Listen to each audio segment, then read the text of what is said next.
Got my buddies Matt, Michael, Ian, and Jeff with me.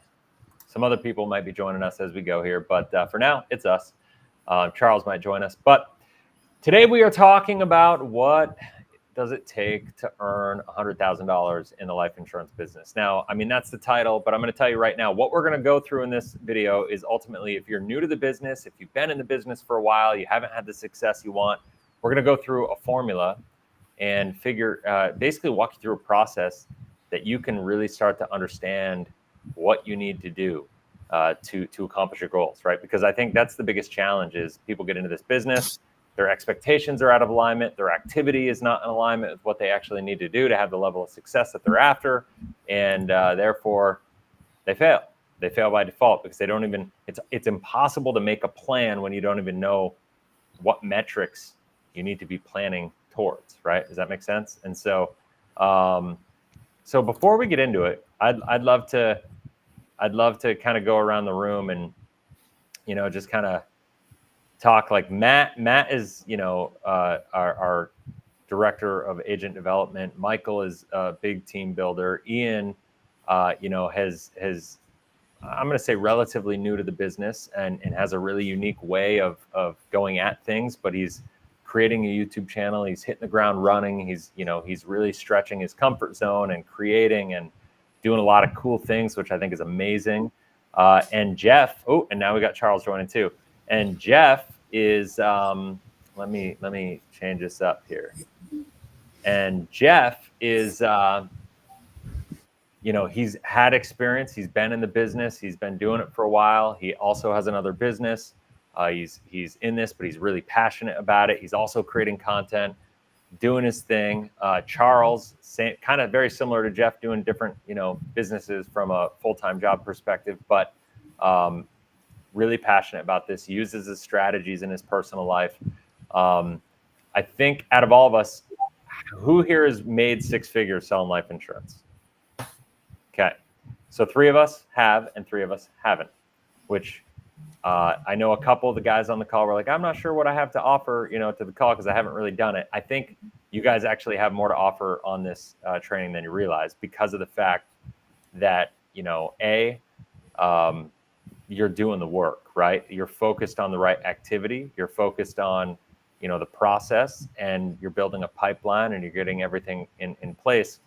And I think as we talk through the different metrics that we're going to cover specifically, it's going to help. And my objective in this is to really, this is something I love to teach because I think if you're going to be an insurance agent and you're going to be in this business, and at the end of the day, we're not missionaries, right? Like one of the things I love most about what we do is the money that we make is going to be directly correlated to the value that we add into the marketplace, into the communities that we're trying to serve.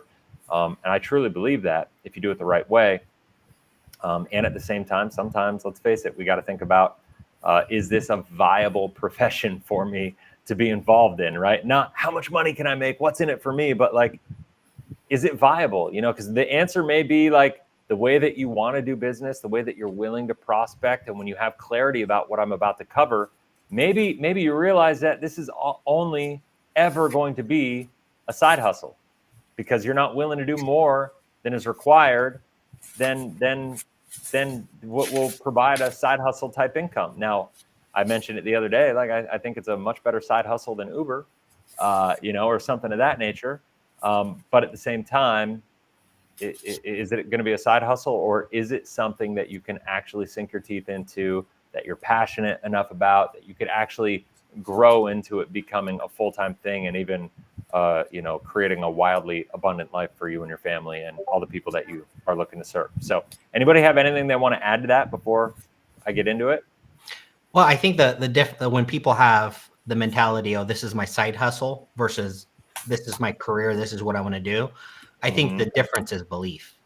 Because if the person that looked at this as a side hustle actually believed they can make this a career, they would actually do it. They'd go after it. Oh yeah, for sure. Without a doubt. Charles, you want to say anything to that? Yeah, I mean, if it's a little bit challenging if you approach it as a side hustle. Like if you truly want to be successful and create consistent results, you have to pretty much say this is going to be my full-time gig. that's how I view it, but that, other people might see it differently. So that's that's where I stand And on it. And that's how I'm approaching the business myself. And that's coming from a guy who's working a full-time job. So, I think what he's saying there, and I'll just say it for you, is that it's not that you're working a side hustle. You're working a full-time job and a full-time job. You're treating this like a second full-time job. It's like when I was in college and I was going to college full-time and working full-time at the same time. It's like managing both things. Correct. But what I do see is the opportunity, right? Like what I like to say is the longer you stay in this industry, the more opportunity finds you. And so like my ideas and where I'm headed, it's like I have like exponential growth, and that's why I like it. Coming from a W-2 job to becoming your own business owner, helping people, protecting people's lives. I see there's so much further trajectory that I have to go, and that's way more exciting than clocking in every day and having a steady income. Yep. No, I couldn't agree more. So what I want to do, let me see here. I got to get my board here. I'll expand my screen and hit my little button here, and we get to go here. So what I want to use, what do you guys think? Should I focus on the 50,000 income, or should I go higher? You tell me, because it doesn't really matter to me. Because as we go through this, we could talk about whatever number is realistic. I kind of thought 50, even though I said 100,000 in the title. I kind of thought 50 would be better, just because it's like a more of an achievable result. But maybe I could do whatever. What do you guys think? Yeah, once you could hit 50, you could hit 100. It's just amplifying what you did to hit 50. So I think 50 is a great place to start. Okay, because we're going to be going through a formula, right? And the formula is ultimately, once you understand this formula, you can literally take whatever your number is. If you're watching this video and you're like, I'm looking to make 36,000, you could literally reverse engineer this formula to figure out what your numbers are and what your metrics need to be successful to accomplish your goals. That's really what it comes down to. So let's do this. So basically what I have here, there are 3 metrics that go into your success. This is, and I mean, there's obviously more. You got to get your product knowledge and all this stuff, but I'm talking today, I'm going to try to step out of my normal, like over the top, like create value, all this stuff. And we're going to literally just talk the basics of numbers and you hitting your financial goals as an agent. And that's going to be hard for me to stay like laser focused on that, but we're going to do it. We're going to try. So there are 3 metrics that go into how you get paid, how you get compensated, how you will actually reach your goals. Now, what we're going to do here is we have to realize, what is your compensation? Every company's a little bit differently, right? Like, so at Life 180, agents that are new, and I'm just going to use this as an example, start from 55 to 60%. Some companies start at 30%, right? So this is a metric that is going to have a big impact, obviously, on you accomplishing your financial goals, because if I'm making 30% to start versus 60% to start, well, that's going to mean I need to do twice as much work at 30% than at 60%, right? Conversely, as I, have success, all these companies have compensation plans, and you start getting, raises and your income goes up. Well, maybe you go to the 80% level. And so therefore, you can get a lot more accomplished at 80%. So these are all things that you kind of have to look at your benchmarks and timeframes and all these things, and that will help you. The other thing you have to look at is, what is your target market? As we look at number 2 here, we are looking at the average policy size. The average policy size is, I don't know. It depends on who you're trying to serve, right? If I'm selling and trying to serve real estate investors and entrepreneurs with more free and clear cash flow, and Ian is selling families that are young and have kids, and they're just looking to, there's going to be a lot more just kind of basic term policies maybe and whatnot. It's going to be a different story versus somebody who wants to help people use the banking policies for debt elimination versus people that want to do, helping people build their emergency funds and, that really buy into it all. The amount of money is going to be different. Let's say somebody wants just $100 a month in term insurance. Well, what does that look like? It's $1,200 a year. How many policies do we need to sell at $1,200 a year based on whatever commission rate we're at? Do we need to get to this number, right? Now, the other impact that's going to come into this is your closing ratio, right? How many people do you need to talk to to close what percentage to sell the amount of a policy, right? And so when we reverse engineer this, I could say, all right, let's just run the math. Can somebody run a calculator for me as I'm talking?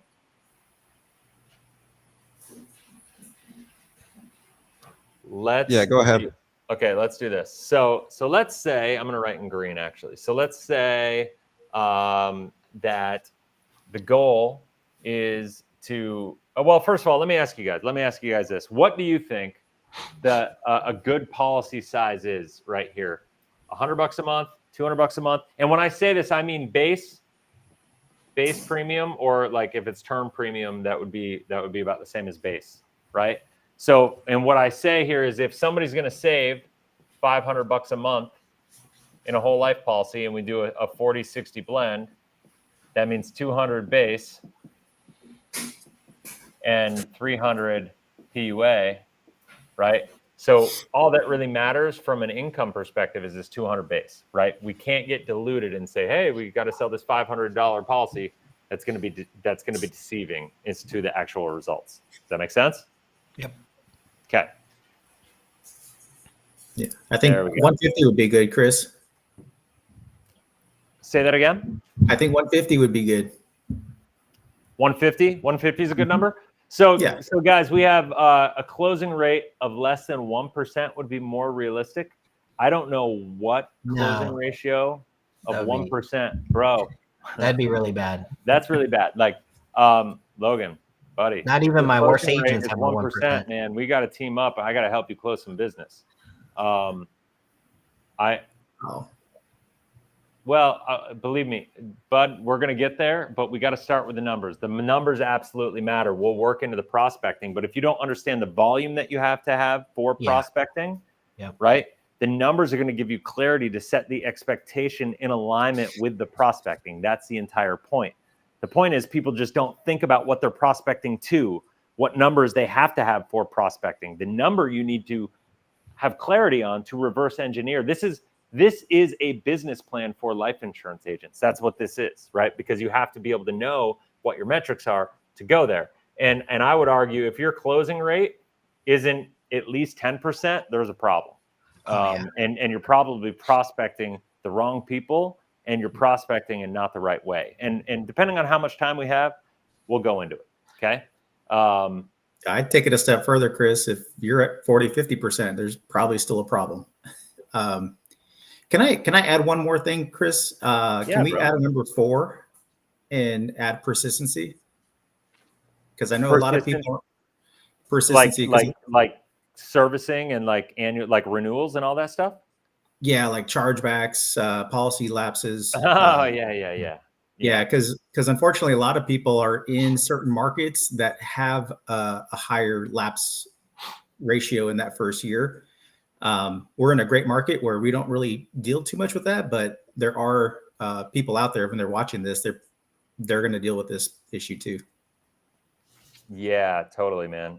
And you know what? My vibe board just froze up on me. So yeah, you're 100% right. And once what I'm going to do is I'm going to fix this, and we'll keep talking about it as we do. I just got to restart the vibe board because it just froze up on me.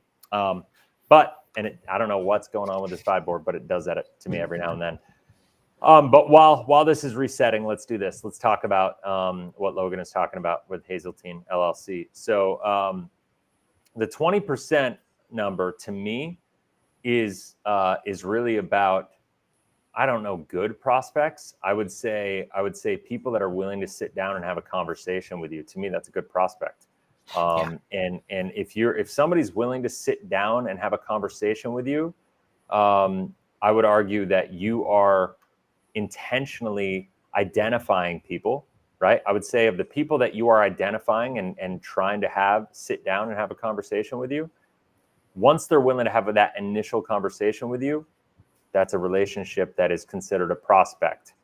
Before that, they're not a prospect. They're just an idea. You know, they're somebody that you don't even know if they're a prospect. A prospect has to be open-minded, right? A prospect has to be somebody that's willing to say, yeah, Chris, I'd be happy to talk with you and get to know more, right? Like if I'm reaching out to people and they're not willing to have a conversation with me, then it's not really a prospect. Does that make sense? And so That's what I would argue. What would you say, Matt? Well, I mean, a prospect is also somebody that you can actually move forward with. So if they're all set and whatever product you offer, there's no need for it, I wouldn't call that a prospect. So it has to be somebody that, actually needs whatever you're offering. So, and you can only determine that through an appointment, having conversations. But once you sit down with somebody and they have the need, whether they desire it or not, but if the need is there, to me, that's a prospect. And now that's where your skill comes in. Yeah, totally. All right, so now that this is fixed, let's do this. We're going to go number 4 would be persistency,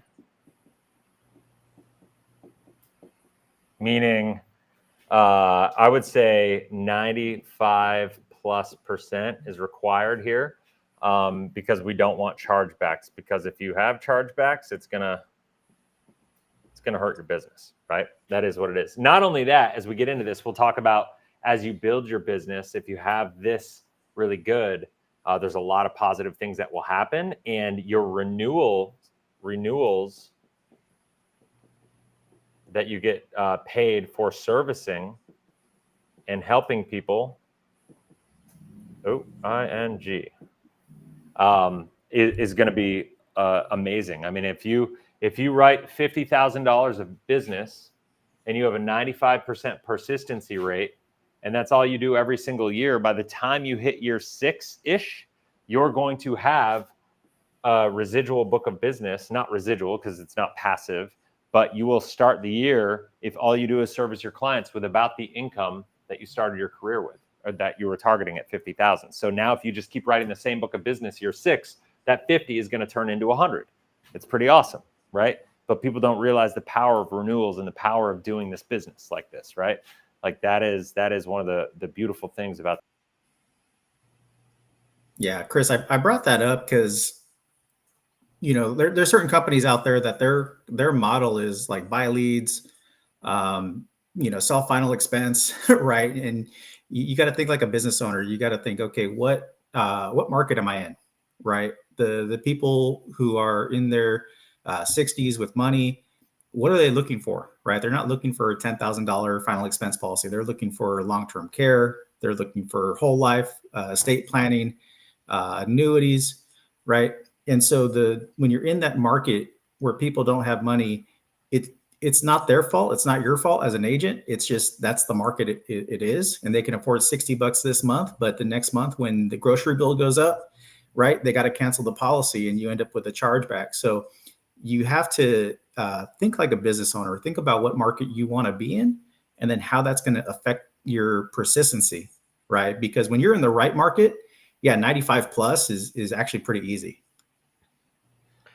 That is true. I think his internet maybe got disconnected. Yeah.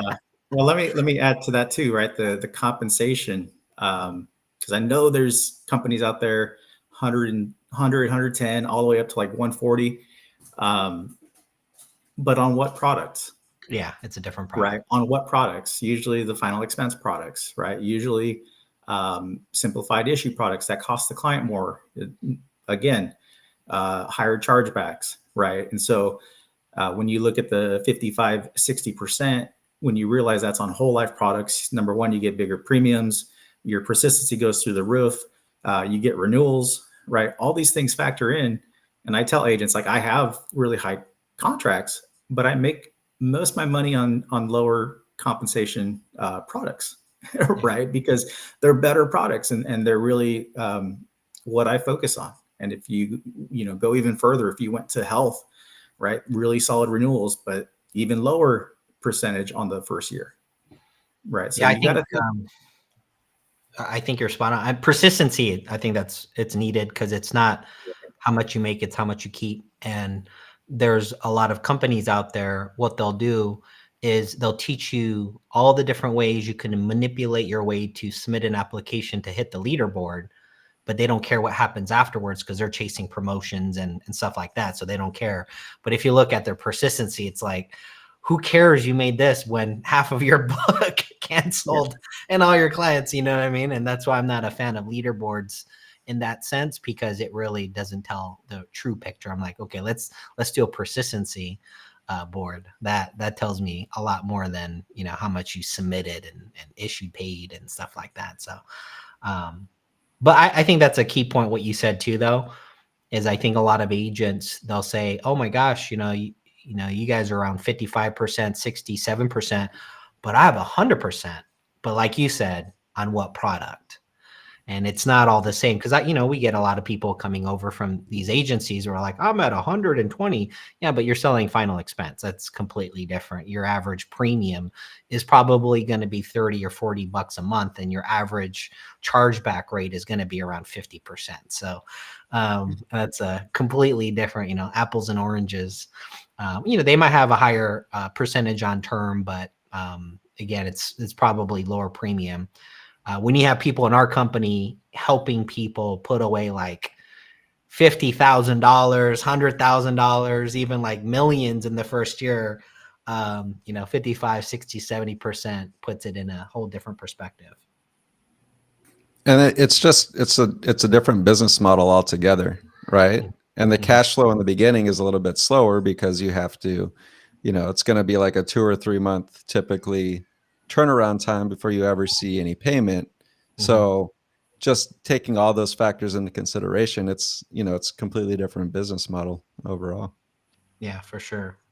Can confirm about 20% conversion rate, a mutual carrier I work for. Can confirm. I'm not sure. I'm assuming they're saying that they confirmed that the carrier that they work for is a 20% close ratio. I'm assuming that. Where do you guys get your best prospects from? So, well, there's 2 things we could talk about. I can't speak for the training. I can't speak for that carrier that has a 20% conversion. I can say I've worked with a lot of agents over the last decade. 20% conversion is pretty low. I could even take a brand new agent and start them significantly higher close ratio. And I think, and I'm not saying I'm the know-all, but I'm just saying the biggest issue is usually the first conversation. If you have a low close ratio, low percentage of people moving forward, it's usually that first initial conversation that you're having. But that's why I like the numbers. If an agent came to me and they say, hey, look, only 20% of my people are moving forward, that's great in a sense where we have some data and there's always a solution. And the number one place I go when agents are struggling helping people move forward, the first place I go is I need to hear your first conversation. That's it. And I think we're with a lot of these other organizations where they focus on is not the first appointment. They give you all these rebuttals. So, you got Jeremy Miner, you got Andy Elliott, and these guys focus on what to say when someone says, I need to think about it. What to say when they say, I don't want to do this, right? Which is good. It's a good reflex. It's a good thing to have. But that is actually trying to put a Band-Aid over something when you can actually fix the issue in the first conversation, which I haven't heard any of them talk about because that's their specialty. It's like, well, when you get this, you say this. When they say this, you say that, which is great. It's good. But really, if you want to reduce the amount of times you hear this, this, and this, it's your first conversation you got to fix. And what I realized, working with a lot of sales gurus, they don't even talk about that. And that's really one of the big issues. Hazeltine, do you guys have any thoughts on that? Yeah, I'll say something. I run a 2 to 3 appointment process, and that first appointment, I don't talk about product, period. Right. I talk about different concepts. We talk about, what the client's goals are. What do they want to do? We might talk about a few concepts, right? Maybe taking control of their finances, maybe having a safe portion of their money, maybe, diversifying their tax strategy, right? Different concepts that I'll have a conversation with. And typically what happens is that client will identify somewhere that they want to improve, right?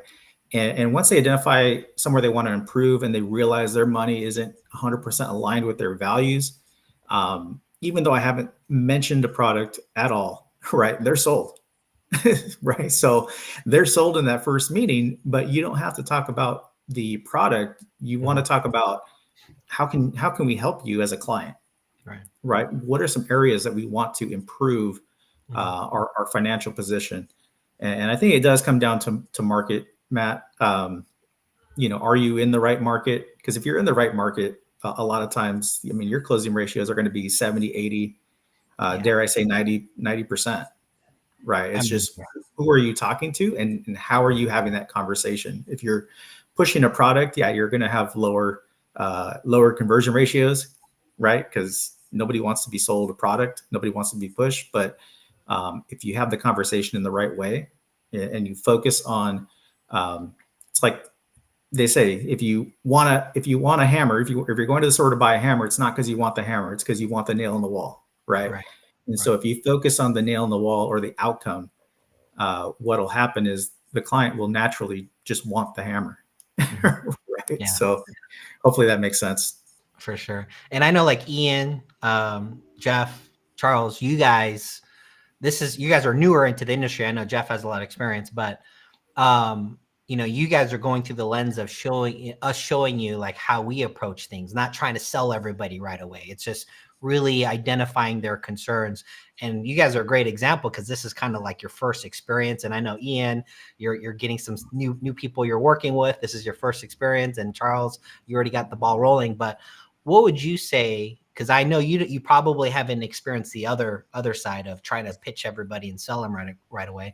But what has been your guys' experience so far being newer to the industry?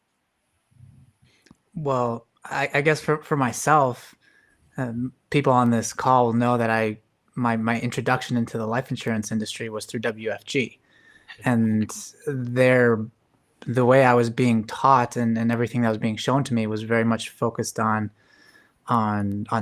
making the sale and closing and knowing all the rebuttals, knowing all the different ways to come back to somebody if they had an objection, how to overcome objections. I sat on multiple hour-long calls. It was just about overcoming objections, and something about that to me felt very counterintuitive. It's like, I only have so much space in my head. Why am I learning about all this stuff that doesn't pertain to how I can actually help people? Mm-hmm. And I think the approach that Life 180 takes in teaching their agents and people coming in to focus on the customer and what they want, helping them to get from point A to point B, and along the way helping them get clarity on what point B is, where they actually want to go. I think that's a big sticking point for people because they don't have clarity on exactly what they want. So if you can walk them through a process and ask the right questions, not only is that helping you, but that's helping them. It's like a journey of like co-discovery, working together to get from this kind of unknown place, knowing that something's wrong, identifying the issue, figuring out where you want to go, and then walking somebody through that. And to me, that's just much more interesting. It's like you never really know exactly what the process is going to be like, and it's going to be different almost every time. So I find it to be this way. Not only is it more helpful for the customer and the person you're working with, it's more interesting and just more enjoyable to do and go through, in my perspective. Yeah, what you said, I got a visual. It's like what we teach and what we focus on is walking side by side with your client with your arms around their shoulder instead of across the table, belly to belly, which that's what everybody sells, belly to belly. And I just think that's just, arm's length apart type selling, where it's like, I just want to make a sell. And we really have a different approach. And this is why I think if you're in the industry and whatever company that you're in, if they're training you a ton on how to overcome, I need to think about it, there's a massive problem. I don't get that many I need to think about it. You know what I mean? If you're doing it right, you shouldn't hear I need to think about it a lot. It'll be very rare. It'd be a very small percentage. So if you're watching this and you're sitting down with clients and you're getting a lot of I think about it, I'm telling you right now, there's a solution to remove that or reduce it. I'm just not sure if you're getting taught that, if you're learning all that. Charles, what has your experience like working with clients? Do you feel like you're pushy? Do you feel like, you get to know them? What have you encountered? Yeah. So when I got into the industry, I wanted to learn how to sell. And then I met Chris and he's like, we're not selling anything. And to be quite frank, like it pissed me off. I'm like, what do you mean we're not selling anything? We're selling insurance. I want to learn how to sell. And so I had to basically rewire my brain the way I approach the whole process. And here's the problem with selling somebody. You're going to create a lot of sales resistance, and your clients are probably going to have buyer's remorse because you're kind of like using sales tactics and pressure to sell, and that's not the right approach. So I had to rewire my whole mind the way I approached clients, and so when I first got in the industry, there was like a lot of resistance, and like I felt like I was in a battle with clients. Yeah. And so now when I approach clients, it's more consultative and just really trying to understand who they are as a person, how they view the world, and then filling that gap with the products that we offer and show them that this is the solution to their problems. Right. And so when you approach things like that, you don't have any of that sales resistance. You don't have any of those internal like battles that you have with yourself as a person offering these products. But it took a while, and so I'm grateful for you, Matt, the way you approach things. It's a much more smooth process because you're actually helping people. Yeah. And you're doing it from a way of service. Like you're trying to serve the person in the highest level possible, right? And Michael approaches, his clients the same way, and so does Chris. And so just having that mental shift is so much more powerful. Now it might take a little bit longer to develop those skills, right? But once you develop those skills, you have those skills with you the rest of your life, which is way more important than just learning how to close, doing the ABCs, right? Always be closing. Like that's a horrible way of approaching things. You're going to have a lot of internal issues with that over time as well. If you have like any moral compass, like you're going to have burnout after a while. So this way is like, you're going to have a lot more longevity when you approach, consultative selling and helping people with product knowledge and stuff like that. So that was the main thing for me, is just like the whole mental shift. You brought up something, and what Michael said earlier, when we work with clients, like our sales process, right? Walking people through their journey and helping them probably is longer than most insurance agents in this industry. Would you guys agree? It's probably a longer process. 100%. But think about this. Most agents, whatever company that they're with, the peer pressure is on to make the sell as soon as possible. But why? Are we trying to make a sell as soon as possible for the client? Definitely not. It's because commissions. It's because we need to hit promotions. It's because we need to hit leaderboards. And when you really think about why you're in this industry, right? And from what I hear from everybody, they talk out of the side of their mouth. Oh, I got in this industry because I want to make a difference and help people. But then their actions are completely opposite of that, because their number one priority is everything opposite of actually serving people. And that's really my problem. And, I'm not here to judge anybody. It is what it is. I've been on that side. And it's just, even for me, coming over to Life 180, just this approach is like, wow, we're actually doing what I thought we should be doing in this industry. Like, this is how I pictured it, right? And then going into other companies, how I pictured it, but what I was taught to do was completely different. And what you said, Charles, after a while, it burns you out. And I think it burns you out because internally you feel it's not right? And you're like, I can't continue to do this. Unfortunately, there are agents out there that can do it all day, all night, forever, because they don't care about people, no matter what they say. That's just, you always have bad apples in every industry, and it is what it is. Jeff, I know you've already had an experience in the industry with another company. They had their old approach, And I remember when you first came on and you kind of told me like, this is kind of what they train, and it seemed like there were some gaps. Now coming over, what has been like the big experience, like to change or shift that you had as far as helping clients working through that? Yeah, it's been really, really profound. I mean, as you mentioned, where I came from before, another agency, they had their way of doing it. And it was a husband and wife that led the agency, and they did it their way. They didn't really train like you guys train, where they offer, multiple ways to go about the sales process and how do you want to market? How do you want to get in front of people? It was just kind of, you duplicated what they did, and it was more education based. It was more passive. It was more hands off. And the idea of, if you educated through like a seminar or workshop or webinar, then people would want to come and sit down with you, and then you could just naturally go into the conversation. And that worked. I mean, we've sold, numerous policies that way. But there was definitely gaps. And it was exactly the word I was going to use, Matt, was there was gaps in my understanding of how do you communicate.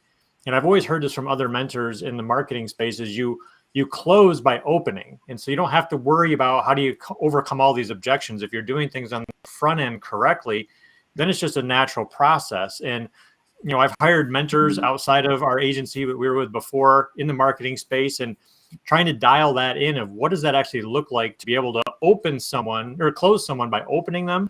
That's what I've finally learned here through you and Chris, Matt, is being able to really understand the sales psychology. And it's not even sales psychology. It's an alignment psychology. It's asking the right questions. It's probing. It's having an internal desire to want to help people and leading with that energy, so that you're asking the questions that mean something to the client and extracting the information that is relevant to what you're offering. And if there's an alignment there, great, you can continue to move forward. If there's no alignment there, then you can also part ways and know that it's not the right fit for them. And I think that was what was missing for me, is how do you navigate that conversation? How do you know what to say? How do you, just know how to probe and do it in a conversational way, not an interrogative way?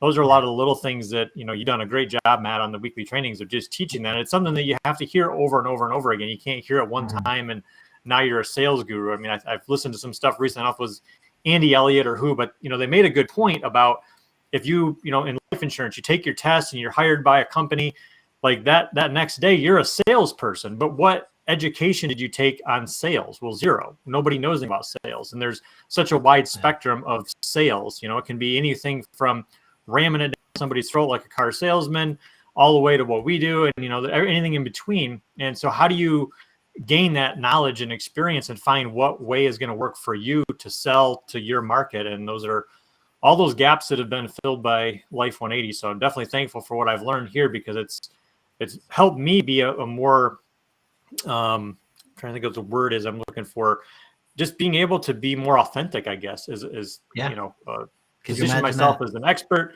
and be authentic about it, and not coming from a sales position and coming from I got to convince this person. It's no, let's see if there's alignment, and helping someone navigate to really find their own core values and beliefs. And it's more of a leadership role of anything than it is a sales role. So yeah, those have been some of my takeaways.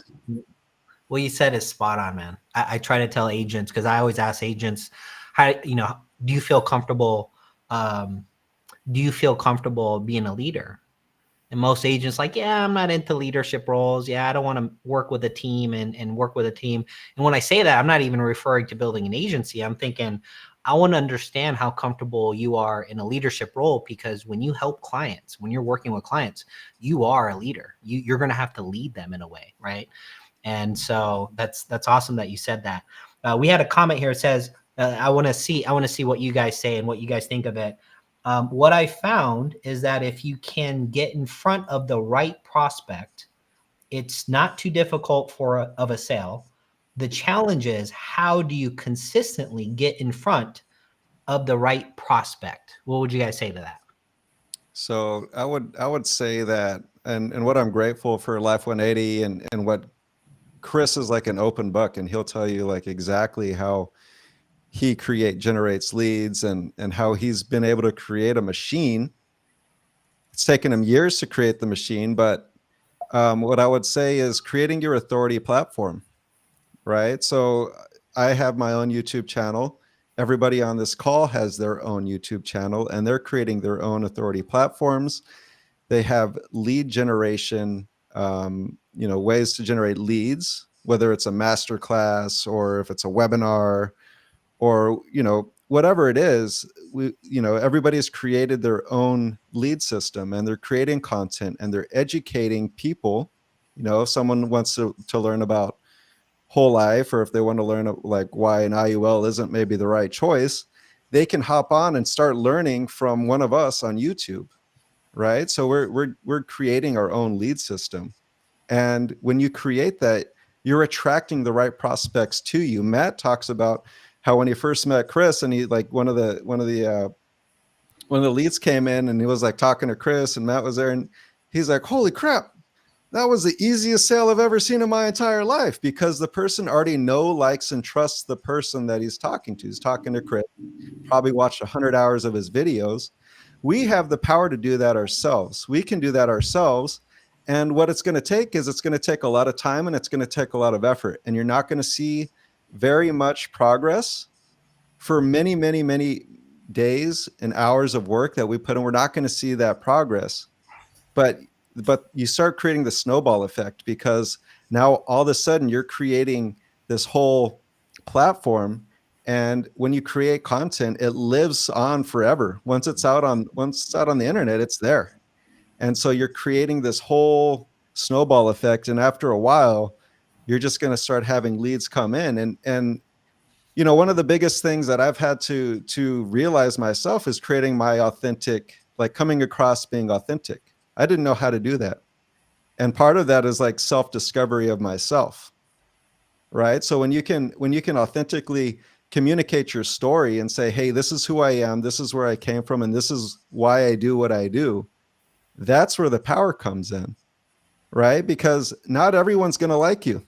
In fact, maybe half the people hate you, and that's okay, because the other half can love you and they can be like, hey, you know what?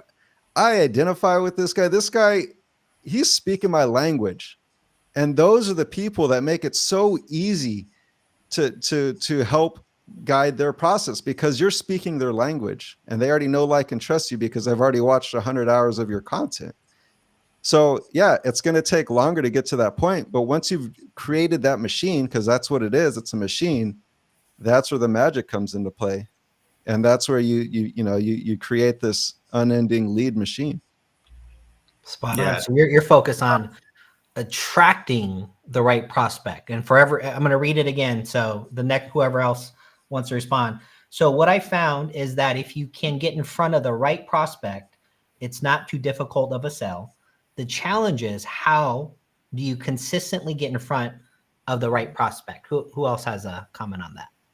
Yeah, actually, I want to kind of like add on to what Charles is talking about with creating your authority platform.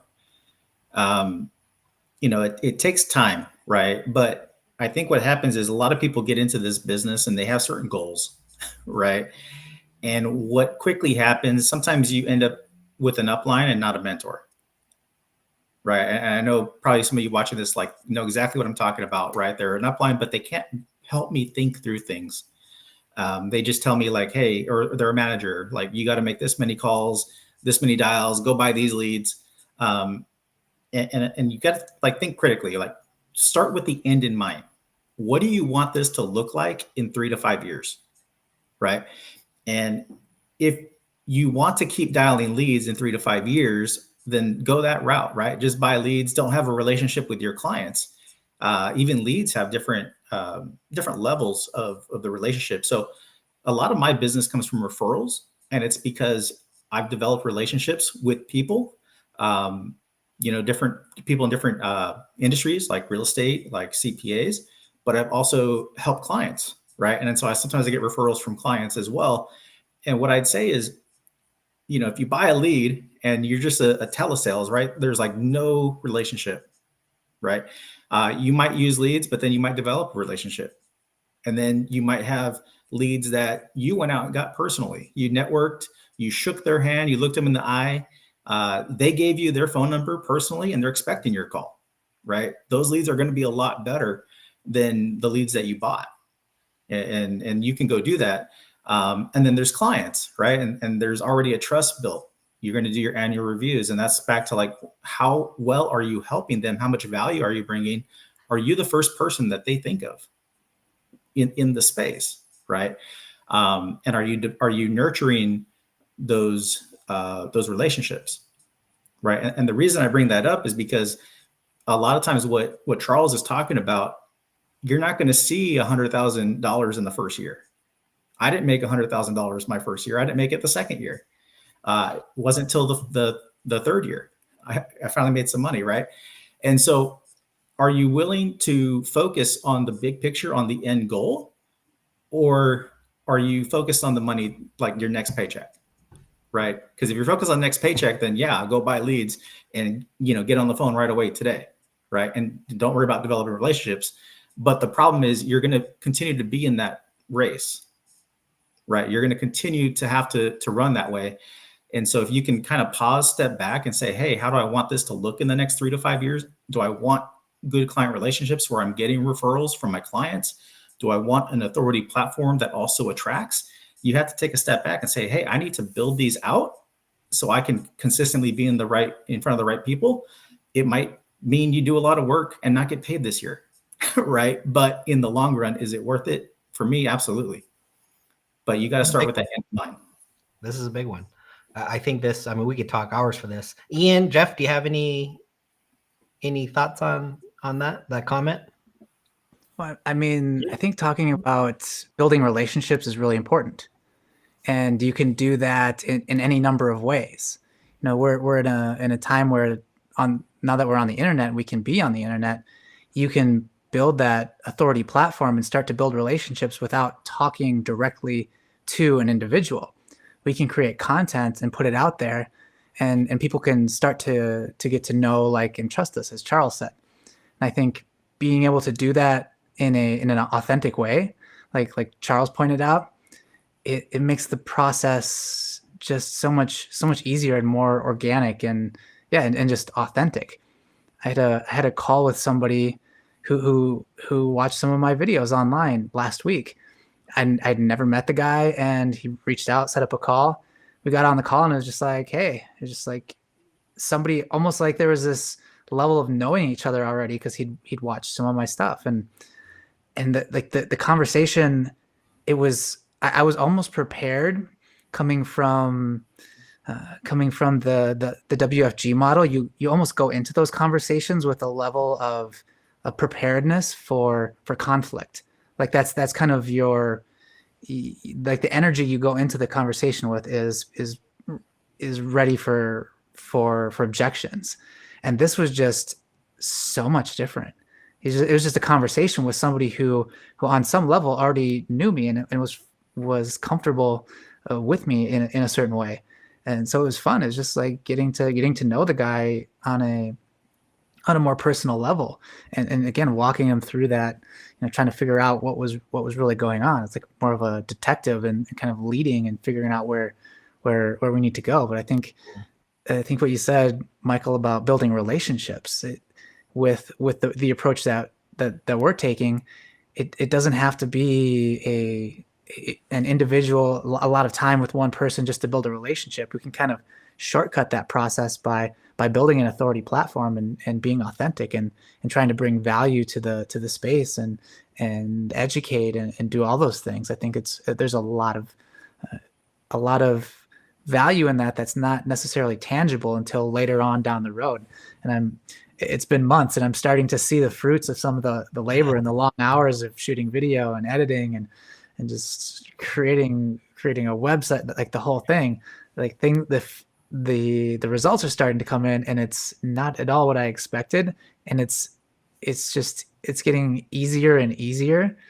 And I'm just, really grateful for to have found this Life 180 and to have adopted this approach. It's just it's something that Jeff said, people get burnt out when there's a lot of conflict. Yeah. I definitely see that would have happened had I stayed on the trajectory that I was on. That's not my personality. The trajectory that I'm on now, it's just much more harmonious, and it's exciting to me to think that I'll have a call with somebody tonight. This is a new friend that I'm going to be making, and potentially a long-term business partner, and somebody who can give me referrals. I think the power of your situation, you just started creating content on YouTube. You don't have a lot of followers, a lot of subscribers, a lot of videos, right? and you just commented on someone else's channel. They clicked on your channel, watched the few videos you have, and you had an appointment. And this is like a big deal. Like, if it's the one that you shared with me, like the difference that you're going to be able to make, and just that whole story is so freaking awesome. And that just shows you the power. And I think, Hazeltine, he's talking about how do you get more of the right prospect? I have my opinion on it. I'm going to get to it. But so far with Charles, Michael, and Ian, you guys are talking about, well, you can attract the right prospect. And there's definitely, it works. Takes a little bit longer. It definitely works. Jeff, do you have any insight on that? Yeah, a few things come to my mind, just looking back on my many years doing this, kind of on a part-time level.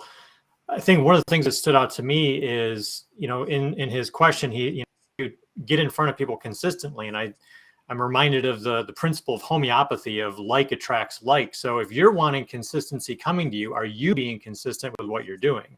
And that's something that I've found a lot. And what I've done is consistency of creating content, creating Facebook posts and putting your message out there. And I think part of doing that is, and this is something you speak to all the time, Matt, is course correcting. And I don't remember what success book it's in, but they talk about, if a flight left New York and it's headed to LA, that 99% of the time that flight is off course and it's making adjustments along the way. So as you're creating content, you need to be monitoring what are the results I'm getting. Is the content that I'm producing creating, activity? Is it creating appointments? Is it creating the right alignment with the right person that I want to be talking to? And if it's not, then you need to have adjustments. And that's where you guys have spoken to already, having the mentorship to be able to do that. Because I know a lot of people in this space, a lot of, like you said, the mentors, they've never really had true success in the industry, maybe to where they can know how to pinpoint areas you need to improve and make adjustments. Like that's not part of their experience level. They just might be able to, teach you one or two aspects to help you. And maybe that's not what you need. So then you're not moving the needle. You're not making the right corrections to what you're producing for content. And so, I think it just goes back to being a leader and on the front end, creating consistency.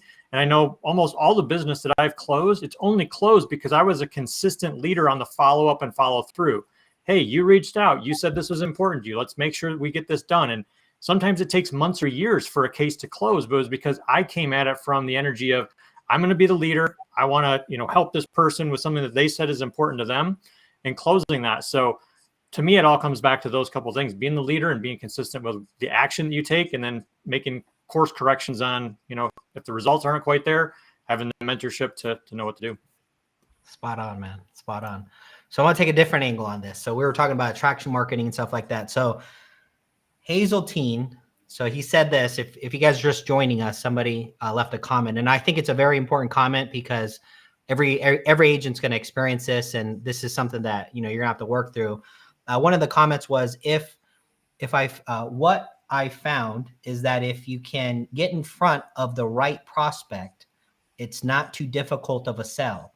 The challenge is, how do you consistently get in front of the right prospect? The way I look at that is it's dangerous in this industry to look at and label people whether they're the right prospect or the wrong prospect. And here's why. A lot of the times it removes the accountability, your lack of skill.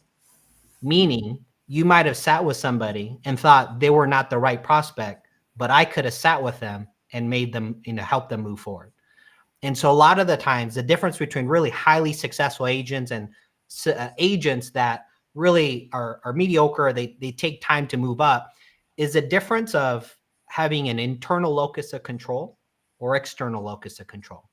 What I mean by that is an agent that has an external locus of control, they look at all the circumstances, encounters with clients and all this stuff. And whatever happens, it's because of circumstances and events, things outside of them. Oh, they just weren't interested. Oh, they just were not the right perspective. Oh, they're just a loser, or, oh, they're just broke, right? We always blame things outside of us, right? And I'm not saying it's always 100%, but if you can change it and come from an internal locus of control, I can say this client decided not to move forward. Doesn't mean they weren't the right prospect. It means I lacked a skill, because I truly believe every single person has a key that can unlock them. You just didn't have the right key. So now it questions, okay, it forces you, how can I get better? That's where agents struggle. They put the account, they remove the accountability, and it's always the client, it's always somebody, it's always a training, it's always my mentor, it's always my upline, it's always my company. Blame, blame, blame, blame, blame, right? But the solid fact is, this is my truth. This is my truth. I don't close everybody. I don't know any agent that closes every single person, right? But this is my truth. Every single person has a key. Through conversation, trust, and building rapport, every single person has a key where if you unlocked it, they will move forward. The issue is you just didn't have the right key. When you look at it from that standpoint, what does it force you to do? Look at yourself, and forces you to figure out, how can you improve? And the only way you're going to improve is take a look at what you're currently doing. And just like Jeff said, make some course corrections.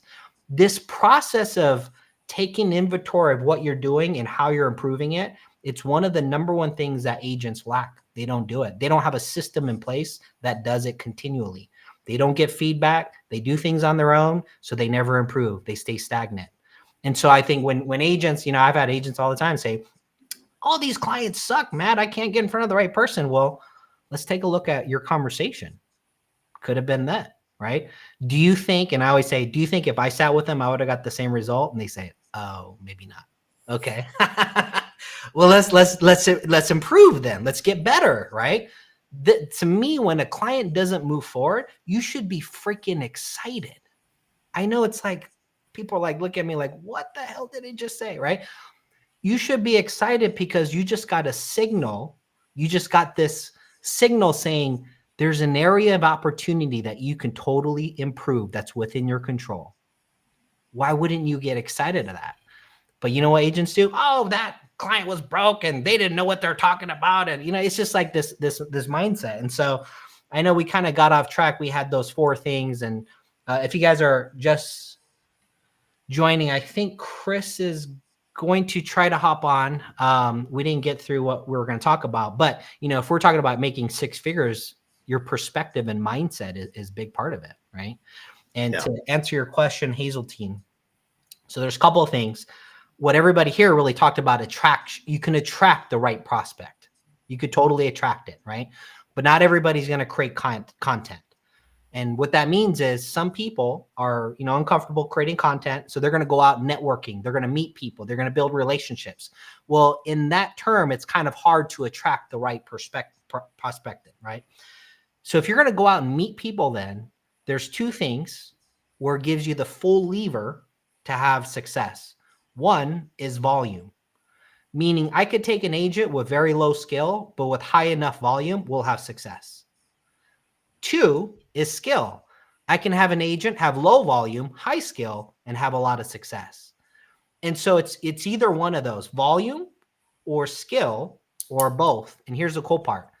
If you work on volume and you have a system of identifying what you're doing, taking inventory, getting feedback, improving, that volume will develop skill. And when you have volume and skill, there's no bad prospects. Everybody's a prospect at that point. And so I think when, it's easy for us to always blame outside of us, but we got to look within, right? It starts with us. If we get an experience we don't like, that's not desirable, it's us. Figure out what we said, how we said it, right? We get what we put out into the world, and a lot of agents just don't look at it like that. I've worked with agents and they're like, Matt, these clients are broke, da, da, da, da. And I hear their conversation. I'm like, you're totally scaring them off. Even in the whole life realm, a lot of agents, they start talking about whole life and PUAs and base, and agents forget our knowledge and a lot of the terminology that we know, the public doesn't understand. And so if you're talking at a high level, you totally just scared somebody off, but they could have been the right prospect, right? And so that's what I have to say on that. We had another comment, Ernesto. He says, creating content builds rapport and relationships before a person sits down with you. You guys would agree with that, right? Yeah. Matt, I want to add to what you're talking about because, it's like I said, it's your skill set, right? You're hitting on the skills. There is no bad prospect, right? Like I have clients that have put 6 figures, into a whole life policy or an annuity, and they'll send me referrals, right? And we've gone through a nice long process. They know me. We do everything, via Zoom, so they know my face, they know my voice, multiple meetings, and then we have relationship afterwards, right? But they might send me somebody who's not in their financial situation, and you start somewhere. Everybody starts somewhere. You might start with one product. You might start with term. You might start with final expense. But are you expanding your knowledge base, right? So that way, if that client doesn't fit that product, do you know how to pivot to the appropriate product for their situation, right? And so that comes through developing your skill set. And I remember I had this conversation. I've been full-time in the industry for 5 years. Before I left my full-time job, I was doing this part-time, and I had a conversation with a guy. He's an entrepreneur. He worked at the same utility company I used to work at in Southern California. And I had a conversation with him downtown LA, and he's like, hey, I was telling him my plan. This guy had left the company as well, started his own engineering firm. And then that company ended up becoming his client. They used him as a contractor. So it's a pretty cool story. But I told him, I'm saving my reserves. I'm doing this. And he kind of stopped me. He's like, Michael, like your savings don't matter. He goes, whether you have 2 months of reserves or 2 years of reserves, the only thing that matters is that you perform. And it hit me like a lot of people think with that 9 to 5 mindset, like I got to prepare. I got to well, the preparation is your skills. And that's what he was telling me. You're doesn't matter what you have in the bank. If you can go out and you can perform, you'll never have to work for anybody else ever again. Right. And so that's that development of your skills. And one thing I'd say is like, are you aggressively, obsessively developing your skill set? Right. And like I said, it might not show that first year. It didn't show for me, but I can tell you, I was obsessed with developing my skill set with the product knowledge, because the competence develops confidence. Yeah. Right. Sure. And so, and then not only that, you're able to pivot. You're able to have better conversations. You know how to maneuver. Mm-hmm. So your closing ratio is going to go up, but are you aggressively doing that? And I remember I was up from, my daughter would go to bed at 9 o'clock. I'd be up till 1, 2 in the morning, reading books, reading the marketing material, reading the products, running illustrations. I was aggressively learning this. I was obsessed. And I know like Charles, like he said it, he's working a full-time job, but he's treating this like a full-time job. He's obsessed. Mm-hmm. And so my question is like, do you have that desire and belief to focus on that end goal? And are you obsessed? Because if you want to make 6 figures, I truly believe you got to be obsessed. Wow. Yeah. That's a requirement for sure. Yeah. All right, guys. Well, looks like Chris will not be able to join us. Some internet, if you guys don't know, he's out in the Dominican Republic, and sometimes the internet goes out. But stay tuned next week. I think we're going to carry on and get through, because I know we had some really awesome stuff we're going to go over. But I think we touched on some really key points, and that's adds value to a lot of agents. But stay tuned next week, Wednesday, same time. See you guys then. Any last comments, anybody? No. Oh, great All stuff right. today. I think, even though Chris didn't be able to stay on and we didn't cover the message, I think we still gave a lot of value and spoke what shared the needed ball to be very spoken well. today. So great stuff, guys. All right, guys. I'll see you guys next week. See you, everybody. Yeah. Take care.